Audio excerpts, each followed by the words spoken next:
વાવથરાદ જિલ્લાના શુભારંભ બાદ કલેક્ટર જે.એસ. પ્રજાપતિએ નિવેદન આપ્યું. કલેક્ટરે કહ્યું કે વાવથરાદ જિલ્લાના લોકોનો વહીવટી પ્રક્રિયા પર કાયમી ભરોસો જળવાઈ રહે તે જવાબદારી અમારી રહેશે. વરસાદના કારણે પડેલી મુશ્કેલીઓમાંથી લોકો જલ્દી બહાર આવી જાય તેના માટે વહીવટી તંત્ર કટિબદ્ધ છે. વાવથરાદ જિલ્લામાં શિક્ષણનું સ્તર ઊંચું કરવાનું છે. નવા જિલ્લાની રચના સરકારે લોકોની અપેક્ષાઓને પરિપૂર્ણ કરવા માટે કરી છે.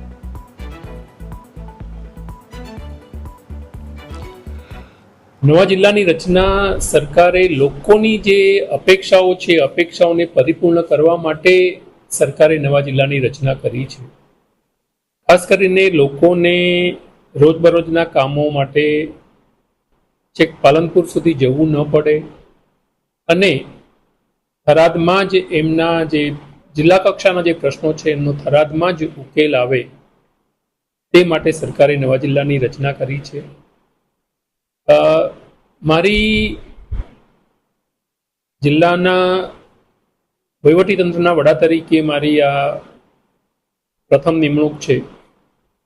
મારી એ બાબતની પ્રાયોરિટી રહેશે કે લોકોના જે વહીવટીતંત્ર સાથેનો જે નાતો છે એ સંબંધની પ્રક્રિયામાં ખૂબ ઝડપથી, સરળતાથી, નિષ્પક્ષ અને ન્યાયી રીતે એમની જે પણ કંઈ બાબતો છે એ બાબતોનો નિકાલ થાય,